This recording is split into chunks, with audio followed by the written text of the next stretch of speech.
Quand mes clientes me parlent de leurs compulsions, beaucoup me racontent la même chose. Elles peuvent aller se coucher en ayant déjà trop mangé et se réveiller à 2-3 heures du matin avec une envie irrésistible de manger. L'une d'entre elles me disait: je vivais avec d'autres personnes, alors je me levais en cachette, j'allais discrètement dans la cuisine. Et comme j'avais tellement peur de perdre le contrôle, je ne gardais presque pas de nourriture chez moi. Alors, je finissais par manger celle des autres. Elle se sentait complètement folle, honteuse, hors de contrôle. Et parce qu'elle agissait à l'encontre de ses valeurs, elle croyait qu'il y avait quelque chose de fondamentalement cassé en elle. Et voici ce qu'elle a compris plus tard. Elle n'était pas hors de contrôle, elle était hors de rythme. Avec le grignotage nocturne, il y a plusieurs causes, souvent biologiques, et elles doivent fonctionner en harmonie pour briser le cycle. Imagine ton corps comme un groupe de musique. Le batteur, c'est ton cortisol. La chanteuse, ta mélatonine. Les guitaristes, tes hormones de la faim. La gréline, la leptine, l'insuline. Et la basse, c'est ton état émotionnel. Quand un seul instrument joue faux,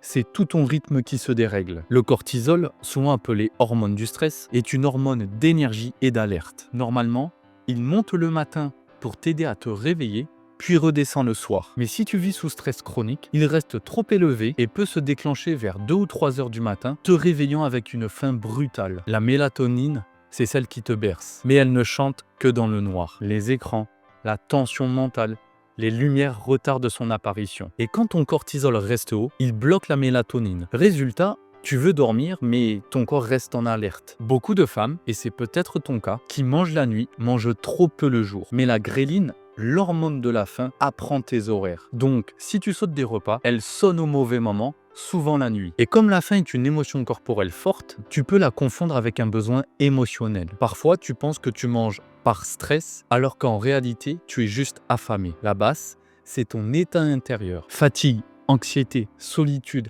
tristesse, tout cela désaccorde ton rythme interne. Pendant la journée, tu compenses. Mais la nuit, quand tout se calme, les émotions que tu as ignorées remontent. Ton cerveau cherche alors une récompense rapide et la nourriture devient ton calmant. Avant que je ne te dise comment briser ce cercle définitivement, si cette vidéo te plaît, n'hésite pas à la liker, à la commenter ainsi qu'à la partager. Pense également à t'abonner, ça me donne un maximum de force pour continuer à te produire un maximum de contenu de haute valeur. Par la même occasion, si tu souhaites découvrir comment sortir du cercle vicieux invisible, craquage, culpabilité, contrôle, rechute, et si tu veux apprendre à ne plus manger tes émotions, je t'invite à réserver ton audit MRE. C'est simplement une séance individuelle de 45 minutes où à travers celui-ci, tu pourras repartir avec un plan d'action concret et personnalisé qui te permettra de sortir définitivement de l'alimentation émotionnelle. Alors si c'est quelque chose qui te plaît, je t'invite à réserver ton appel en cliquant sur le lien sous cette vidéo. Parenthèse fermée. Mais alors, comment briser ce cycle? Je vais te donner 5 étapes que tu vas pouvoir appliquer dès la fin de cette vidéo. Première étape, expose-toi à la lumière naturelle dans les 30 minutes après ton réveil. Cela aide ton cortisol et ta mélatonine à se synchroniser. Deuxième étape, mange régulièrement et suffisamment le jour. Si tu veux arrêter de manger la nuit, tu dois commencer par nourrir ton corps le jour. Troisième étape, donne de la place à tes émotions dans la journée. Écris, marche, respire. Ton corps ne cherche pas la nourriture, il cherche une sortie à la tension. Quatrième étape, créer un rituel du soir. Ton cerveau ne sait pas passer de 100 à 0 sans transition. Lis, respire, allume une bougie. Envoie-lui le signal du calme. Cinquième et dernière étape, si tu te réveilles la nuit avec faim, ne te juge pas. Observe, adapte, prépare-toi à l'avance. L'objectif,